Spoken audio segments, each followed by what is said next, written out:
नमस्कार, स्वागत है आपका 5 शहर 5 खबर में। मैं हूं आपके साथ पारुल। हम रोज आपके लिए मध्य प्रदेश छत्तीसगढ़ से 5 शहरों की 5 बड़ी खबरें लेकर आते हैं। आज हम आपको मध्य प्रदेश और छत्तीसगढ़ से जुड़ी 5 खबरें दिखाने जा रहे हैं। सबसे पहले बात करेंगे 20 जुलाई से शुरू हो रहे मध्य प्रदेश विधानसभा के मानसून सत्र की। दूसरी खबर में हम बताएंगे कि मध्य प्रदेश में किस तरह कोरोना बेकाबू होता जा रहा है। जिसके बाद बात होगी शाजापुर की, जहां स्वच्छता अभियान धरातल पर दम तोड़ रहा है। रायसेन के सुल्तानपुर से भी कुछ ऐसी ही मिलीजुली खबरें निकलकर सामने आई, जहां शौचालय के नाम पर निकाली गई राशि का बंटाढार कर दिया गया। जिसके बाद हम आपको छत्तीसगढ़ भी लिए चलेंगे, जहां कांकेर के लोगों के लिए पीएम आवास योजना सरदर्द बनी हुई है। इन 5 शहरों को हम पूरे विश्लेषण के साथ आपके सामने रखने जा रहे हैं। सबसे पहले बात विधानसभा के मानसून सत्र की।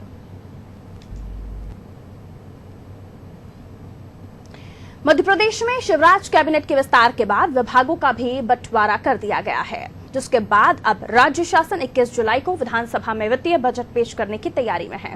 दरअसल मध्य प्रदेश विधानसभा का मानसून सत्र 20 जुलाई से शुरू हो रहा है, जिसकी अधिसूचना जारी कर दी गई है।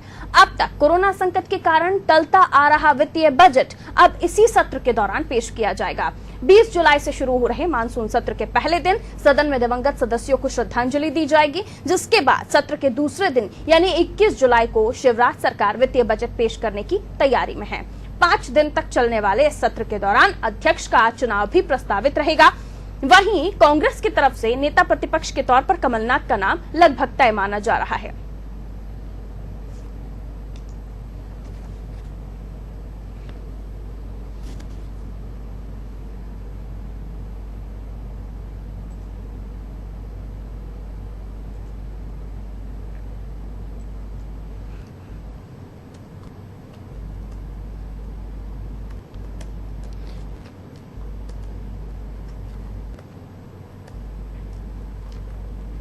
तो 20 जुलाई से विधानसभा का मानसून सत्र शुरू होना है, जिसके बाद कयास लगाए जा रहे हैं कि कई ऐसे महत्वपूर्ण चीजें जो सामने आएंगी। बीजेपी नेता राकेश शर्मा जी हमारे साथ इस वक्त फोन लाइन पर जुड़े हुए हैं। राकेश शर्मा जी, बहुत स्वागत है आपका अनादि टीवी में। पारुल जी धन्यवाद। राकेश शर्मा जी, जिस चीज का इंतजार था लगभग वो अब सामने आएगा, यानी कि बजट। कैसे देखेंगे इस बजट को, क्योंकि कई सारी ऐसी चीजें हैं, ऐसी योजनाएं हैं जो अभी तक अधर में है, या यूं कहें कि आप लोग चाहते हैं शुरू होना, लेकिन बजट की वजह से नहीं हो पा रहे हैं। देखिए पारुल जी, सबसे पहले तो मध्य प्रदेश में गांव, गरीब, किसान और आम आदमी की चिंता करने वाली सरकार आई है। लगातार आपने देखा होगा पारुल जी की 15 माह से जो कांग्रेस की सरकार थी वो बजट का रोना रोती थी, पर जब से भारतीय जनता पार्टी की मध्य प्रदेश में सरकार आई है, हर वर्ग की चिंता हो रही है। चाहे किसान के लिए फसल बीमा के 22,000 करोड़ रुपए जमा करना हो, चाहे संबल योजना पुनः प्रारंभ करने की बात हो, चाहे स्टेट वेंडर को, चाहे शहरी हो या ग्रामीण, उनको 10-10 हजार का लोन देने की बात हो। मुझे लगता है कि सरकार आने वाले समय की प्लानिंग कि किसानों को और कैसे ज्यादा राहत पहुंच सके, गरीबों को कैसे राहत पहुंच सके, उसमें इस बजट में उसको मेंशन करेगी। साथ ही कर्मचारी वर्ग की चिंता की बात हो, आम आदमी की चिंता की बात हो, वो लगातार ये जो कोविड-19 के कारण परेशानी हो रही है प्रदेश को, और उसके लिए जो आवश्यकता है चिकित्सा, नए उपकरण खरीदने की बात हो, नए अस्पताल के निर्माण की बात हो, नए बेड के निर्माण की बात हो, उन सबके लिए इस बजट में प्रावधान किया जाएगा। और मुझे लगता है कि मध्य प्रदेश के हित और उसकी चिंता के लिए हर वो कदम उठाने की आवश्यकता हो और उसमें बजट में उसका प्रावधान किया जाएगा। चलिए राकेश जी, शुक्रिया हमारे साथ जुड़ने के लिए। तो राकेश जी ने बताया कि उनकी सरकार यानी बीजेपी की सरकार जनता की चिंता करने वाली सरकार है, जनता के कल्याण के बारे में सोचने वाली सरकार है। तो उसी को देखते हुए जो जनहित में रुकी हुई योजनाएं हैं उनका ध्यान रखा जाएगा। बजट में क्या कुछ उम्मीदें की जा सकती हैं, हालांकि ये तो उन्होंने नहीं बताया, लेकिन हाँ, जिन योजनाओं के बारे में लगातार मुख्यमंत्री शिवराज सिंह चौहान जिक्र करते रहते हैं उनको जरूर जगह दी जाएगी। और जैसे कि खबरें भी निकलकर सामने आई कि कुछ ऐसी योजनाएं जो केंद्र की योजनाएं हैं, जो प्रधानमंत्री नरेंद्र मोदी के ड्रीम प्रोजेक्ट में से मानी जाती हैं, उन पर भी ध्यान रखा जाएगा। लेकिन कोरोना काल है, तो ऐसे में महत्वता स्वास्थ्य को देनी चाहिए और भी कई चीजें। किसान सबसे बड़ा मुद्दा मध्य प्रदेश की राजनीति में। रवि सक्सेना जी कांग्रेस से इस वक्त हमारे साथ फोन लाइन पर बने हुए। रवि जी बहुत स्वागत है आपका नादी टीवी में। जी धन्यवाद, थैंक यू। रवि जी 20 जुलाई को मानसून सत्र बजट सामने आएगा, आप किस तरह से देखते हैं, कांग्रेस क्या उम्मीदें करती है? देखिए, हम तो चाहते हैं कि सबसे पहले ये सरकार स्पष्ट करे कि जो बचे हुए किसान हैं उनका कर्ज माफी करेगी कि नहीं करेगी। किसानों को उनकी फसलों का उचित मूल्य नहीं मिल रहा है, उनकी फसलों का उनको उचित मूल्य मिलना चाहिए। मध्य प्रदेश में कोरोना एक बहुत बड़ी महामारी के रूप में मुंह फाड़ के खड़ा है।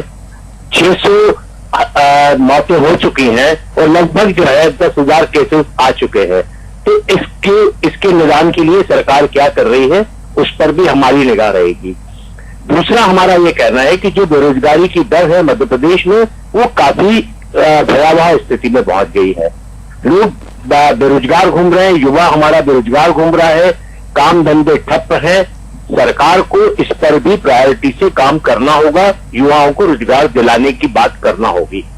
तीसरा, यहाँ पर जिस तरह से आज व्यापारियों को परेशान किया जा रहा है, जिस तरह से उनकी दुकानें कभी बंद कभी खुली कभी कुछ ये जो हो रहा है, इस पर भी हमको ध्यान देना होगा। और तीसरा जो सबसे बड़ा मुद्दा है वो है बिजली के बिलों का। जब माननीय कमलनाथ जी की सरकार थी, हमारी सरकार थी, हमने 100 यूनिट पे 100 रुपए रखा था।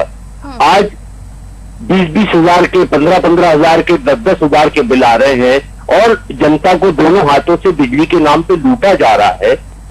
तो ये भी हमारा एक बहुत बड़ा मुद्दा रहेगा। इन सब मुद्दों पे सरकार को ध्यान देना होगा। और अगर निश्चित रूप से जो किसान का मामला है, जो युवाओं का मामला है, जो बिजली के बिल का मामला है, इन पर सरकार को प्रायोरिटी से ध्यान देना होगा। कोरोना महामारी जिस तरह से एक विकराल रूप धारण करती चली जा रही है, उस पर भी सरकार को पूरी तरह से ध्यान देना होगा। इस महामारी पर अंकुश लगाना होगा, उसे रोकना होगा। चलिए, बहुत शुक्रिया रवि जी हमारे साथ जुड़ने के लिए। तो रवि सक्सेना जी ने साफ तौर पर बताया कि किस तरह से कांग्रेस तमाम उन मुद्दों को देख रही है जिसमें बेरोजगारी, किसान और कोरोना और व्यापारियों को शामिल रखा गया है। और इसके साथ ही बढ़ते कोरोना के आंकड़े, मौतों को लेकर उन्होंने चर्चा की है। जनता कांग्रेस नजर आ रही है और ऐसे में ये देखना होगा कि बजट में क्या कुछ निकलकर सामने आता है, किन चीजों को प्रायोरिटी दी जाएगी, प्राथमिकता दी जाएगी। बढ़ेंगे अगली खबर की तरफ। मध्य प्रदेश में कोरोना की रफ्तार बेकाबू होती जा रही है। सोमवार को 575, जी हाँ 575 मरीज मिले तो मंगलवार को एक नया रिकॉर्ड बन गया। प्रदेश में बीते 24 घंटों के अंदर कोरोना का बड़ा विस्फोट हुआ है। मंगलवार को एक दिन में अब तक के सबसे ज्यादा 798 यानी 798 लोग कोरोना से संक्रमित हुए हैं, जिसके बाद प्रदेश में कोरोना मरीजों की संख्या 19,000 के पार पहुंच चुकी है। मध्य प्रदेश में कोरोना संक्रमण के मामले लगातार बढ़ते जा रहे हैं। कोरोना संक्रमण के बढ़ते मामलों के बीच प्रदेश के कई जिलों में लॉकडाउन जैसे हालात हो गए हैं, तो कई जिलों में लॉकडाउन लगाकर बॉर्डर को सील किया गया।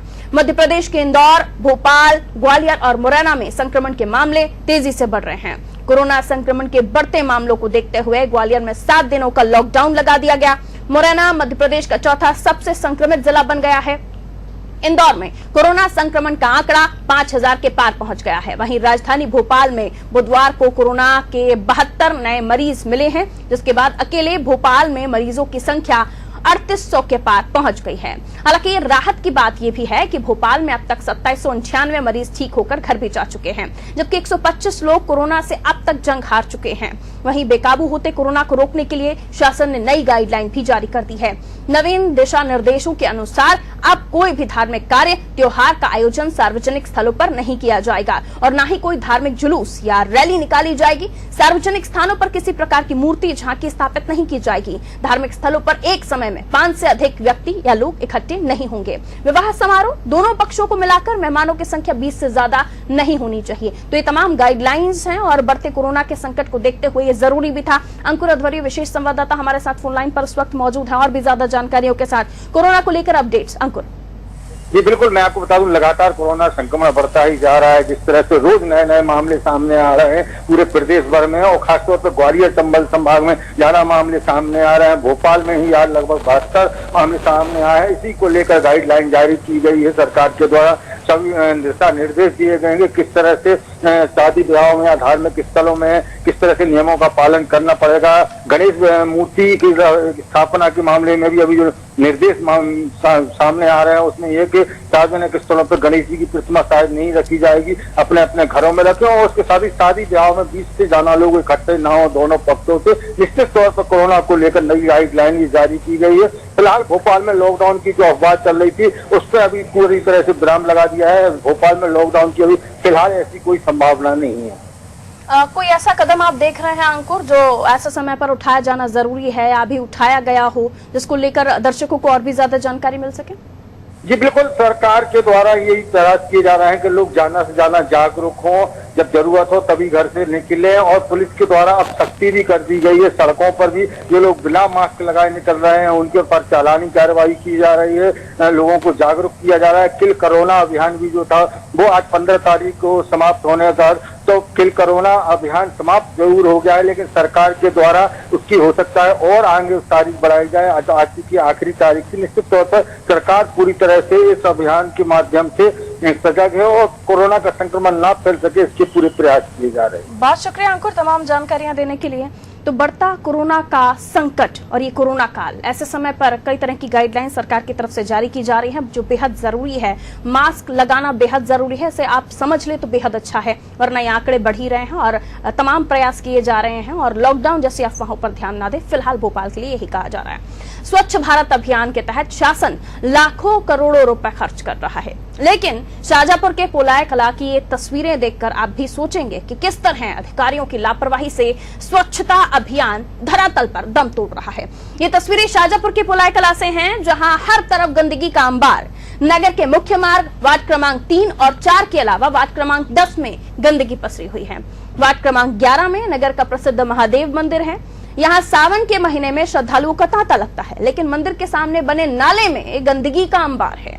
जबकि नाले की सफाई को लेकर नगरवासी तहसीलदार सीएमओ को कई बार अवगत करा चुके हैं। इस बारे में जब सीएमओ से बात की गई तो उन्होंने मामले की जानकारी नहीं होने का हवाला दिया और पल्ला झाड़ लिया। हाँ, कहीं ना कहीं अधिकारियों की गलती है और उनकी लापरवाही मानता हूँ।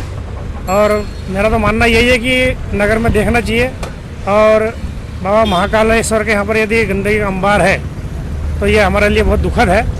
और हम उनसे फिर एक बार मिलकर ये बात चर्चा करेंगे कि जल्दी से जल्दी वहाँ पर सफाई हो ताकि नागरिकों को वहाँ पर गंदगी का ये जो है सब बीमारी से बचे और हमारा नगर स्वच्छ और साफ सुथरा रहे। पोलाय कला का श्री सानेश्वर ओंकारेश्वर महादेव मंदिर, जहाँ भक्तों का आना जाना लगा रहता है और अभी फ़िलहाल में है श्रावण मास चल रहा है जो हिंदुओं का महापर्व कहलाता है। इसमें शिवालय मंदिर के सामने बहुत सारी गंदगी पसरी हुई है। इसका हमने पहले जो नगर परिषद सीएमओ साहब थे सारंग साहब, हमने उनको भी इस चीज़ से अवगत कराया था। तहसीलदार महोदय को भी इस चीज़ से हमने अवगत कराया था। और अभी फ़िलहाल में नए सीएमओ साहब नगर परिषद में आए हैं। उन्होंने पोलाय कला में ना तो किसी गंदगी का निरीक्षण किया और उन्होंने कुछ इसकी साफ सफाई की ओर ध्यान भी नहीं दिया। मतलब इसमें कुल मिला के यह है कि नगर परिषद लापरवाही साफ सफाई के उसमें बरत रही है। मेरे नॉलेज में तो ऐसा कुछ आया नहीं है, मेरे पास कोई शिकायतें भी ऐसी नहीं आई हैं। और अगर इस प्रकार की कोई शिकायतें आती है तो हम दिखवाएंगे, हमारे पास दरोगा है, देखेगा वो, और अगर कहीं गंदगी पड़ी है तो उसको साफ करवाएगा। नहीं, ऐसे भी हम देखते रहते हैं, निरीक्षण के दौरान हमको ऐसी कोई शिकायतें प्राप्त नहीं हुई और ऐसा कहीं गंदगी दिखाई नहीं दी है। अगर इस प्रकार की कोई है आपके माध्यम से हमको सूचना मिल रही है तो हम देख लेते हैं। नहीं, नगर पालिका का दायित्व बनता है ना, सारी मूलभूत सुविधाएं देने का दायित्व नगर पालिका का बनता है और नगर पालिका उस स्टेज पर कार्य कर रही है। इस प्रकार की कोई चीज़ें हैं तो हम दिखवा लेते हैं। जहाँ टोटियाँ नहीं पाई गई हैं वहाँ लगवा देते हैं, जहाँ सफाई नहीं हुई है वहाँ सफाई करवा देते हैं। तो गंदगी का अंबार, और ये देखिए तस्वीरें सबसे पहले आप देख लीजिए किस तरह से गंदगी है। पशु जो हैं घूमते हुए दिखाई दे रहे हैं। एक तो कोरोना का काल, ऊपर से बारिश पे आप देख रहे हैं कि हो ही रही है। हालांकि अभी मौसम ठीक दिखाई नहीं दे रहा है, गर्मी ज्यादा है, बारिश नहीं हो रही है। ऐसे में हम जब पुलाई कला की बात कर रहे हैं तो वार्ड 3, 4 और भोलेनाथ भी, भगवान महादेव का मंदिर भी इससे अछूता नहीं है। उनके मंदिर के बाहर भी गंदगी फैली हुई है। मुकेश संवाददाता हमारे साथ इस वक्त फोन लाइन पर मौजूद है और भी ज्यादा जानकारियों के साथ। महादेव भी गंदगी से बच नहीं पा रहे हैं, उनके द्वार के सामने भी नाला है और गंदगी भरी पड़ी है, लेकिन सीएमओ को कुछ नहीं पता। हेलो जी मुकेश बताएं। जी मैं आपको बताना चाहूंगा कि पोलाई कला में एक शनिश्चर ओंकारेश्वर महादेव का मंदिर है, जहाँ पर प्रसिद्ध मंदिर है क्षेत्र का, जहाँ पर गंदगियों का अंबार है। इस संबंध में जब हमने सीएमओ वीरेंद्र मेहता से बात की तो उन्होंने यह कहते हुए अपना पल्ला झाड़ लिया कि मेरे द्वारा मुझे इस मामले की जानकारी नहीं है कि नगर में गंदगी है, जबकि गंदगी का साम्राज्य आप तस्वीरों में देख सकते हैं किस प्रकार से गंदगी चारों तरफ पड़ी हुई है।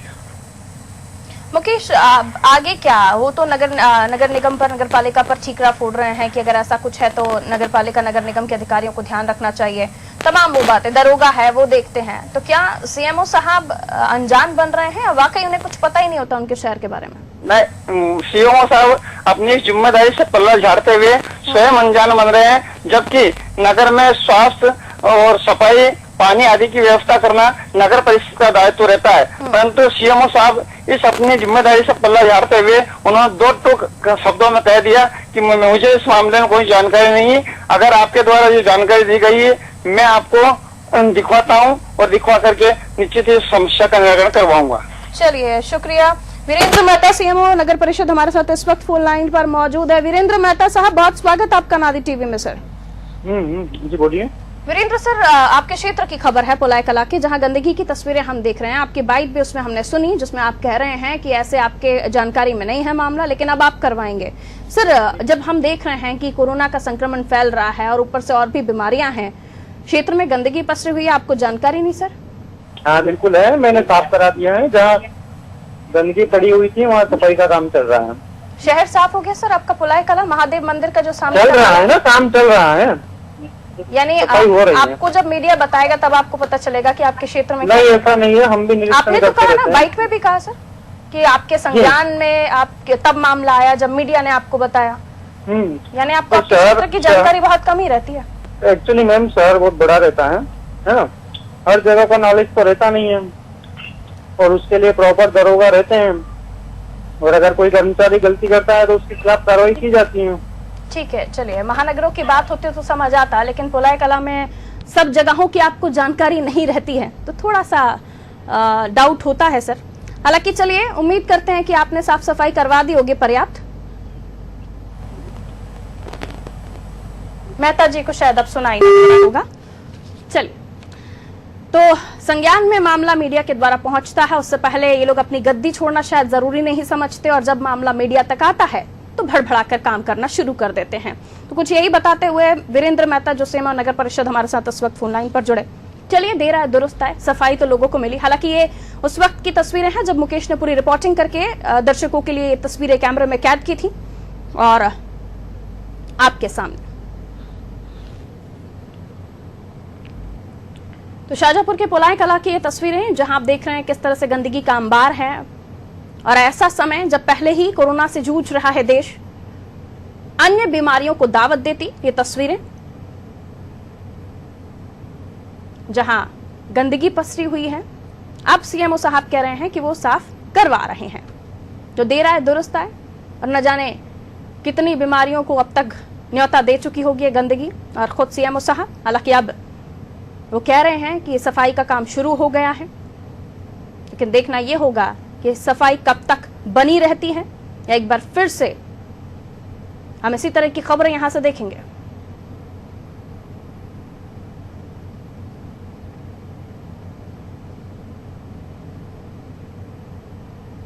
स्वच्छ भारत अभियान। कुणाल चौधरी जी विधायक है कांग्रेस से, हमारे साथ फोन लाइन पर इस वक्त मौजूद हैं। कुणाल जी, कैसी है तबीयत आपकी? जी कुणाल जी। जी कुणाल जी, हम बात कर रहे हैं पोलाई कला की, जहां तस्वीरें निकलकर सामने आई हैं, गंदगी पसरी हुई है। सीएमओ साहब कहते हैं कि उन्हें पता नहीं था, अभी बात करते हैं तो वो कहते हैं काम शुरू हो रहा है। ऐसे समय पर स्वच्छ भारत अभियान की पोल खुलती हुई और गंदगी पसरी हुई, किस तरह से देखते हैं आप? देखिए सच्चाई है कि कुछ जगह पे थोड़ी गंदगी है। मैं भी उस बात का निर्देशित करके आया था कि जी। जगहों को क्लीन करा जाए नगर पंचायत के परिषद के द्वारा, इसको लगातार स्वच्छता में, क्योंकि हमारे यहाँ पे स्वच्छता का पूरा ध्यान रखा जाए और एक एक चीज के ऊपर ध्यान। पर मैं कुछ दिनों से कोविड के कारण मेरा भी जाना नहीं हो पाया, तो वो क्यों नहीं हो पाया, मैं उसके ऊपर मैं भी संज्ञान लूंगा, उसके ऊपर कार्रवाई की बात करूंगा हमारे कलेक्टर महोदय। जी सीएमओ साहब का एक वर्जन और कि वो सभी जगहों का ध्यान नहीं रख सकते। नहीं, क्यों नहीं रख सकते? ये तो एक ध्यान होना चाहिए, एक जनप्रति एक व्यक्ति का ये काम है। अगर ये सीएमओ साहब ये नहीं कर सकते तो फिर तो ये गलत बात है। अगर इस तरह की उन्होंने कोई भी अगर ये बयान दिया कि ये सब जगह का ध्यान नहीं रख सकते, ये तो जरूरी है। अभी उन्होंने टेलीफोन लाइन पर हमसे बात करते हुए कहा, ये जवाबदारी है हर व्यक्ति की, मेरी भी जवाबदारी है, उनकी भी जवाबदारी है, हर व्यक्ति की ये जवाबदारी है कि अगर कहीं पे भी कुछ भी हो तो जवाबदारी के साथ उस काम को करा जाए। अगर जवाबदारी सीएमओ नहीं ले सकते तो कौन लेगा? क्योंकि सीएमओ की जवाबदारी है कि यहाँ पे स्वच्छता रहे, वहाँ पे पूरा काम रहे। और अगर सीएमओ भी स्वच्छता नहीं रख पा सकते तो मुझे लगता है कि सीएमओ का ये गलत तरीके का बिहेवियर, मैं भी बात करूंगा अगर इस तरह का बयान और उन्होंने इस तरह का वर्जन दिया है तो क्योंकि मेरी भी जवाबदारी है और उनकी भी जवाबदारी है। ये ऐसा कोई भी एक व्यक्ति की नहीं होती, पर सब लोगों की मिल के जवाबदारी। और कैसे सीएमओ का काम है कि नगर परिषद के अंदर अगर कोई भी प्रॉब्लम है तो उसे सॉल्व करवाए और उसे ठीक करवाए। चलिए उम्मीद करते हैं आने वाले समय में इस तरह की तस्वीरें यहाँ से ना निकल कर आएं। बहरहाल बहुत शुक्रिया हमारे साथ जुड़ने के लिए कुणाल जी। तो पोलाई कला की तस्वीरें आप देख रहे थे जहां गंदगी पसरी हुई है और ऐसा समय जब सफाई की बहुत ज्यादा आवश्यकता है और ऐसे समय पर जब गंदगी है तो क्या कहने। स्वच्छ भारत मिशन के तहत केंद्र सरकार ने शौचालय निर्माण योजना चलाई, आप सभी जानते हैं, जिसमें शहरी और ग्रामीणों को खुले में शौच से मुक्त किया जा रहा था। यानी ये था कि लोग बाहर शौच के लिए ना जाएं, घरों में ही उनको शौचालय मिले। लेकिन जनप्रतिनिधि, सरपंच, सचिव ने अधिकारियों से मिली भगत कर इस योजना का बंटाधार कर दिया। ऐसे में एक मामला रायसेन के सुल्तानपुर में देखने को मिला है। किनके गांव का नाम है जहां सरपंच और सचिव की मनमानी के कारण सरकार की सुविधाएं कोसों दूर हैं। सरपंच और सचिव ने मिली भगत कर गांव की एक बुजुर्ग दिव्यांग महिला के शौचालय की राशि गठक ली। इतना ही नहीं, बुजुर्ग महिला का पीएम आवास योजना में नाम होने के बाद भी उसको इस योजना का लाभ नहीं मिला। महिला पिछले 30 साल से कच्चे मकान में रहने को मजबूर है। इस मामले को लेकर जब सरपंच सचिव से बात की गई तो दोनों ही इस मामले में बोलने से बचते नजर आए हैं। शौचालय के लिए कहाँ जाते हैं? अभी तक रात में जंगल में जाए थे, जाए खदान में। खर्चा पानी के लिए पैसा लगेंगे सर। किसने बोला? जी सचिव और सचिव साहब बोलती हैं यार भैया हमको। क्या नाम है दोनों का? हमारा दोनों जो पैसे मांगते हैं जो सचिव और वो सचिव साहब जाए हमें रहे जंगल नैया और हमारा घर भी नैया, ये दूसरे की जगह हम बना हुआ। जो कब से रह रहे हैं आप यहाँ पर? हमें तो मुझकी साल हो गई, 30 साल है। के लिए शौचालय के लिए बनाया दिया गया था, लेकिन उन्होंने शौचालय खुद निर्माण नहीं किया। बार बार बोलने के बाद भी उनसे निर्माण नहीं करा। नोटिस भी दिया गया उनको, लेकिन उन्होंने मर प्रति है आपके पास नोटिस की प्रति है ना? उनके पास प्रधानमंत्री आवास नहीं है, वो झोपड़ी में रहने को मजबूर है। प्रधानमंत्री आवास की सूची तो 2011 में पहले हमें सूची मिली, इसके अनुसार हम आवास बनवा रहे हैं। तो शौचालय के लिए कहाँ जाते हैं? अभी तक रात में जंगल में जाए थे, जाए खदान में। खर्चा पानी। तो चलिए, प्रधानमंत्री नरेंद्र मोदी की महत्वाकांक्षी योजना जिसके तहत देश को क्लीन और ग्रीन करना था, लेकिन शौचालय भी एक उन्हीं की ही सोच थी कि जो महिलाएं हैं वो घर से बाहर ना जाएं। लेकिन ऐसे में उन तमाम ड्रीम्स को, उन तमाम योजनाओं को पलीता लगाती है खबर। रायसेन के सुल्तानपुर से राकेश संवाददाता हमारे साथ इस वक्त फोन लाइन पर हैं। राकेश, पहले तो इस पूरे मामले को डिफाइन कीजिए, क्या खबर है? राकेश जी बताइए, पूरा मामला विस्तार से बताइए। राकेश जी पूरा मामला विस्तार से बताएं। जी बिल्कुल, मैं बताना चाहूंगा आपको। ये सुल्तानपुर तहसील के अंतर्गत आने वाला गांव किलगी है। यहाँ पर एक महिला पिछले 30 वर्षों से किसी दी हुई झोपड़ी पे रह रही है। ना उसको आज तक आवास की कोई सुविधा मिली, ना ही शौचालय दिया गया। जिससे कि एक तो पहली बात ये है कि वो महिला दोनों आंखों से नेत्रहीन है। नेत्र होने के कारण वे सोच के लिए बाहर जाती है। सोच जब बाहर जाना पड़ता है, सामने खाई भी है, जंगल भी है, तो भी बड़ी दुर्घटना भी हो सकती है। लेकिन सचिव और सरपंच द्वारा आज तक उसके कोई भी सुविधा नहीं दी गई। जी मैम, ऐसे में अब जब आपने बात की महिला से तो उसने बताया, हमने बाइट सुनी है किस तरह से वो बता रही है कि काफी समय से वो यहाँ रह रही है। अब सचिव सरपंच इस तरह क्या कह रहे हैं, वो किस तरह से पल्ला झाड़ रहे हैं, क्या उनका बहाना है? जी बिल्कुल बताऊंगा मैम।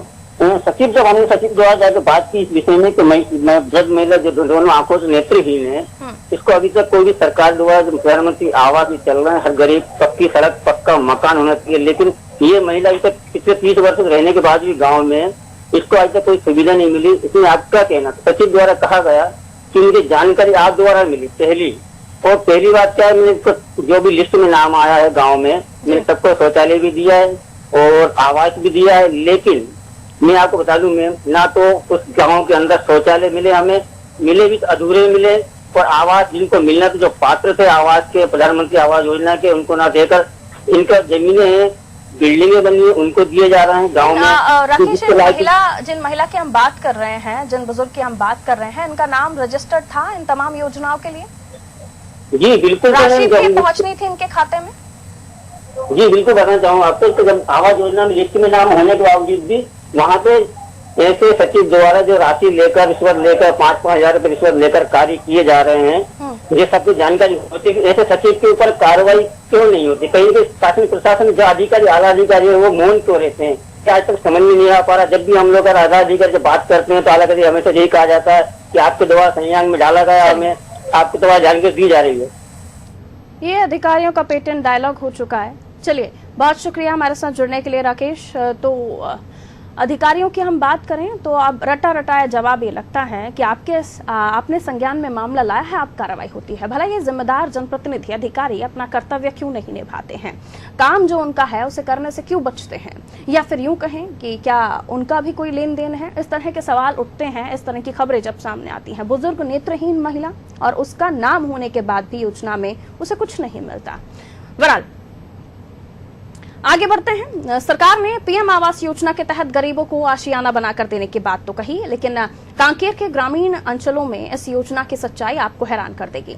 योजना के बारे में जब ग्रामीणों को पता चला तो उनकी खुशी का ठिकाना नहीं था और उन्होंने आनन फानन में अपने कच्चे घरों को तोड़कर पक्के मकान बनाने के लिए जगह खाली कर दी। लेकिन इन गरीबों को अभी पीएम आवास योजना के तहत पहली किस्त मिली है, जिससे उनके आधे अधूरे मकान की ही बन पाए हैं और अगली किस्त के लिए हितग्राही अब दर दर भटकने को मजबूर हो गए हैं। इस बीच बारिश के मौसम में हितग्राहियों को अपने रहने के साथ ही अपने मवेशियों को रखने में बड़ी समस्या हो रही है। इस मामले में जिला पंचायत सीईओ का कहना है कि पीएम आवास योजना के तहत 25,000 रुपए की पहली किस्त आई थी, दूसरी किस्त की राशि जल्द ही जारी कर दी जाएगी। तो अधूरे पड़े हैं मकान, अधर में लटकी प्रधानमंत्री आवास योजना, लोगों को नहीं मिल रहा योजना का फायदा।